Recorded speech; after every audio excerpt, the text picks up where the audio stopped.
Tech day fertility అమ్మ అనే పిలుపుకు శ్రీకారం చుట్టండి. పొందండి ఉచిత మొదటి కన్సల్టేషన్, మొదటి స్కాన్. సంప్రదించండి 8880747474. 2004లో డాక్టర్ వైఎస్ రాజశేఖర రెడ్డి గారు ముఖ్యమంత్రిగా ఉన్నప్పుడు కడప ఇన్ఛార్జ్ మినిస్టర్ అధ్యక్ష కీర్తిశేషులు నాయన్ నరసింహారెడ్డి గారు కాదా? హరీష్ రావు గారు ఎమ్మెల్యే కాకున్నా మంత్రిగా రాజశేఖర రెడ్డి గారి మంత్రివర్గంలో చేరిన మాట వాస్తవం కాదా? రాజశేఖర రెడ్డి గారి ఆశీర్వాదంతో కేంద్రంలో మంత్రి అయింది చంద్రశేఖరరావు కాదా అధ్యక్ష? చంద్రశేఖరరావు గారు కేంద్ర మంత్రిగా ఉన్నప్పుడే 4000 క్యూసెక్కులు ఉన్న పోతిరెడ్డి పాడు 44,000 క్యూసెక్కులకు పెంచిన మాట వాస్తవం కాదా? ఆనాడు మరి శశిధర్ రెడ్డి, పి జనార్దన్ రెడ్డి గారు సొంత ప్రభుత్వంలో ఉండి కూడా పోతిరెడ్డి పాడు పొక్క పెద్దది చేస్తే శాశ్వతంగా తెలంగాణ ఎడారిగా మారుతుంది, దాన్ని అడ్డుకోవాల్సిందని ఇదే శాసనసభలో నిటారుగా నిలబడి కొట్లాడింది పి జనార్దన్ రెడ్డి కాదా? ఆనాడు రాజశేఖర రెడ్డి గారికి హారతులు ఇచ్చింది చంద్రశేఖరరావు, హరీష్ రావు గారు కాదా అని నేను అడుగుతున్నా అధ్యక్ష. ఆనాడు మంత్రివర్గంలో ఉన్న మీరు, ఆనాడు కడప జిల్లా ఇన్ఛార్జ్ మంత్రిగా ఉన్న నాయన్ నరసింహారెడ్డి గారు, మీరు శాశ్వతంగా తెలంగాణ హక్కులను తాకట్టు పెట్టి తెలంగాణ ఎడారిగా మార్చి నా పాలమూరును, నల్లగొండను, రంగారెడ్డి జిల్లాను వలసల జిల్లాలుగా మార్చి, ఫ్లోరైడ్ జిల్లాలుగా మార్చి ఈ రైతులను పొట్టన పెట్టుకున్నది మీరు కాదా? మీ నీతి, మీ జాతి తెలంగాణ సమాజం మర్చిపోయిందని మీరు అనుకుంటున్నారా?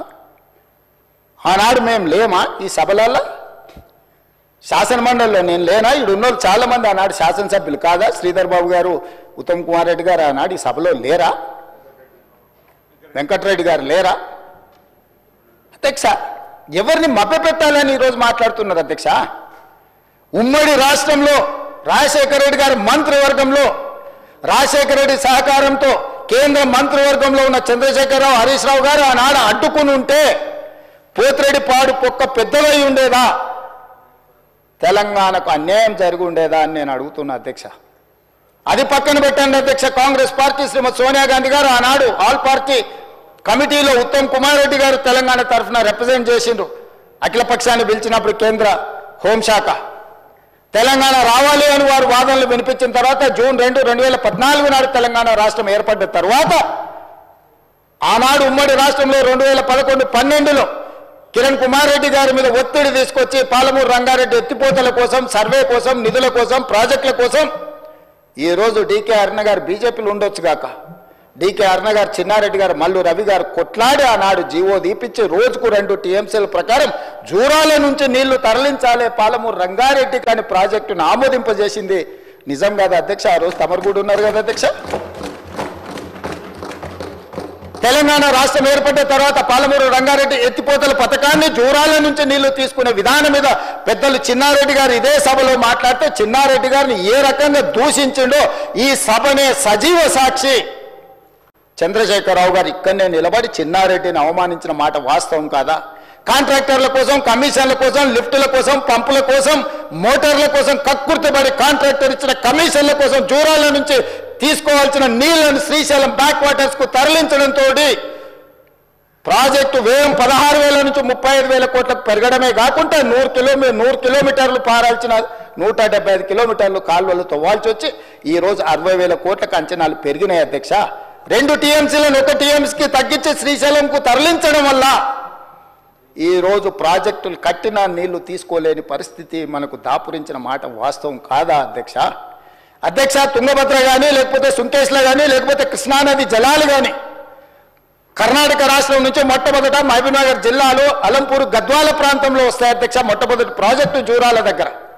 తెలంగాణ రాష్ట్రంలో కర్ణాటక నుంచి వచ్చే ఏ నీళ్ళైనా మహబూబ్నగర్ జిల్లాలో ఉన్న అలంపూర్ గద్వాల దగ్గరికి మొట్టమొదట నీళ్లు వస్తే నీళ్లు వచ్చినట్టే ఒడిచిపట్టుకొని తెలంగాణ రాష్ట్రానికి పాలమూరు జిల్లాకు, రంగారెడ్డి జిల్లాకు, నల్గొండ జిల్లాకు, ఖమ్మం జిల్లాకు తరలించుకుంటే ఈనాడు పోతిరెడ్డిపాడు లేకపోతే ముచ్చుమరి, మాల్యాల నుంచి రాయలసీమకు తరలించకపోయే అవకాశమే లేకపోతుండే అధ్యక్ష.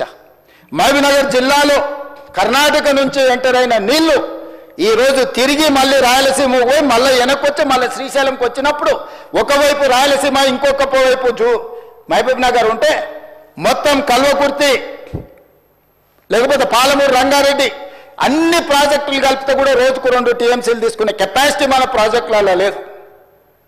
ఇవాళ ఎస్ఎల్బీసీ ఆనాడు రాజశేఖర రెడ్డి గారు ఉన్నప్పుడు ఫ్లోరైడ్ జిల్లా అయిన నల్గొండ జిల్లాకు 3,60,000 ఎకరాలకు గ్రావిటీతో నీళ్లు ఇవ్వాలని ఎస్ఎల్బీసీ ఆనాడు 2000 కోట్లతో ప్రారంభిస్తే ఆనాడు దాదాపుగా 20 పైగా కిలోమీటర్లు ఉమ్మడి రాష్ట్రంలో టన్నెల్ తవ్వుతే నువ్వు తెలంగాణ వచ్చిన తర్వాత 4 ఏళ్లలో పూర్తి చేయాల్సిన ప్రాజెక్టును 10 ఏళ్ళైనా పూర్తి చేయక 10 కిలోమీటర్లు పక్కన పెట్టి ఈరోజు శాశ్వతంగా నల్గొండ జిల్లాను ఫ్లోరైడ్లో ముంచి అక్కడి రైతుల చావులకు కారణం నువ్వు.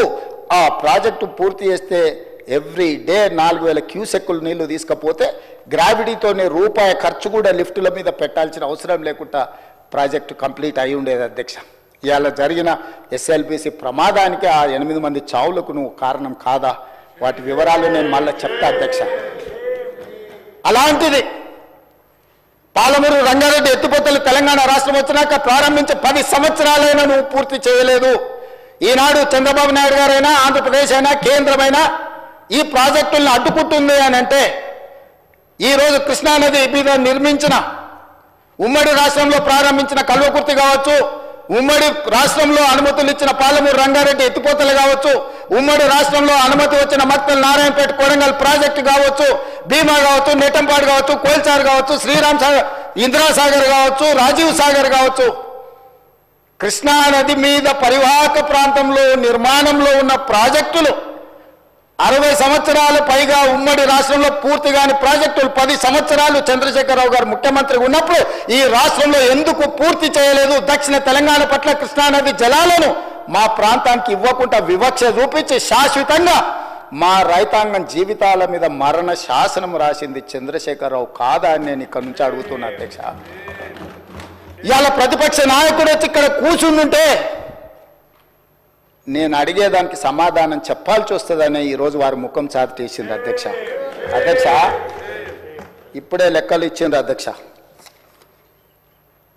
చంద్రశేఖరరావు గారు ప్రతిపక్ష నాయకుడు అధ్యక్ష.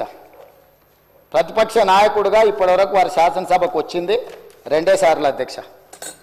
వారికి పోయిన డిసెంబర్ 23 నుంచి ఇప్పటి వరకు వారికి ఇచ్చిన జీతం అధ్యక్ష 57,84,124 రూపాయలు అధ్యక్ష. శాసనసభ్యుడిగా ప్రతిపక్ష నాయకుడిగా డిసెంబర్ 1, 2023 నుంచి ఫిబ్రవరి 28, 2025 వరకు ఈ దాదాపుగా 15 నెలలలో వాళ్ళు తీసుకున్న ప్రభుత్వం సొమ్ము జీత భత్యాలు, శాసనసభ్యులు కూడా ప్రభుత్వ ఉద్యోగ అధ్యక్ష తమకు తెలుసు కదా, సుప్రీంకోర్టు తీర్పిచ్చింది. వారు 57,84,124 రూపాయలు జీత భత్యాలు తీసుకున్నారు అధ్యక్ష. 2 సార్లు ఇక్కడికి వచ్చింది, ఇప్పటి వరకు ఎక్కడికి వెళ్ళలేదు అధ్యక్ష. ప్రభుత్వ జీత భత్యాలు తీసుకొని ప్రజల్ని గాలికి వదిలేసి తెలంగాణ రాష్ట్రాన్ని కర్మకు వదిలేసిన ప్రధాన ప్రతిపక్ష నాయకుడు ఈరోజు వాళ్ళను ఇట్లా తయారు చేసి రేబీస్ వ్యాక్సిన్ రియాక్షన్ వచ్చినట్టుగా వాళ్ళు వ్యవహరిస్తుంటే ఏం చెప్పాలి అధ్యక్ష?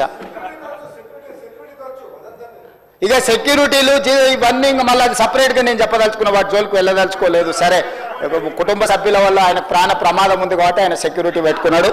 సరే, అది సహజం, అందుకే ఆయన దూరంగా ఉంటున్నాడు వాళ్ళకు చుట్టూతా పోలీసు పహారాల మధ్య అధ్యక్ష. సరే, అది వారి సమస్య అనుకోండి, నేను దాని జోలికి వెళ్ళదలుచుకోలేదు.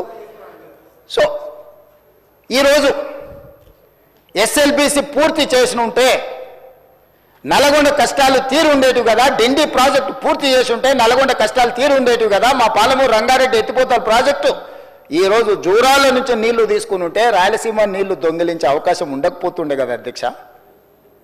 ఈరోజు కృష్ణానదిలో మొత్తం ప్రాజెక్టుల మీద వివరాలు తీయండి అధ్యక్ష.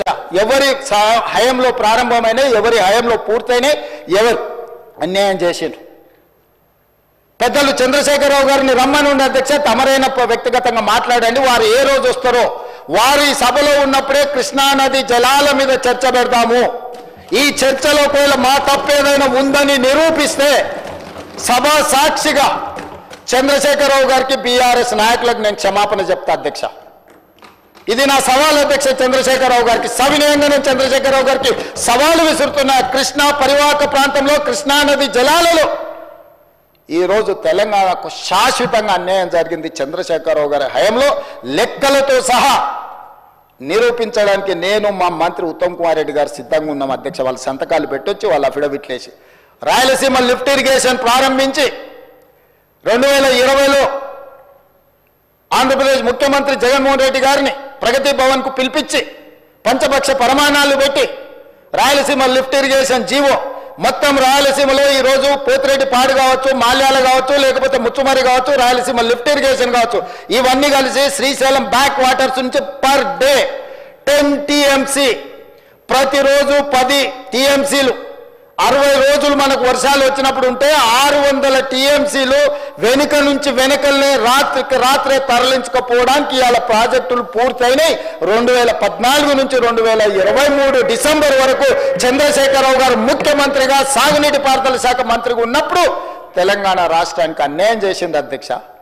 రోజుకు 10 టీఎంసీల నీళ్ళని తరలించకపోయే ప్రాజెక్టులు వాళ్ళు పెడితే చంద్రశేఖరరావు నిమ్మకు నీరెత్తినట్లు ఉంటే నారాయణపేట నియోజకవర్గంలో గవినోళ్ళ శ్రీనివాస్ అని ఒక సామాన్యమైన రైతుతోని green tribunal, national green tribunal చెన్నైలో కేసు వేయించి ఆ ప్రాజెక్టుల మీద స్టే తీసుకొచ్చి ఈ ప్రాజెక్టులో అనుమతులు లేకుండా, పర్యావరణ అనుమతులు లేకుండా ప్రాజెక్టులు నిర్మిస్తున్నారన్న ప్రాజెక్టుల మీద స్టే ఒక పాలమూరి అతి సామాన్యమైన రైతు కుటుంబం నుంచి ఒక రైతు స్టే తెచ్చిన తర్వాత మేము గగ్గోలు పెట్టి లొల్లి పెట్టి రాళ్లతో కొడతామని పాలమూరు జిల్లా రైతులు తిరగబడ్డ తర్వాత ఆ పిటిషన్లో రాష్ట్ర ప్రభుత్వం పోయి ఇంప్లీడ్ అయింది అధ్యక్ష.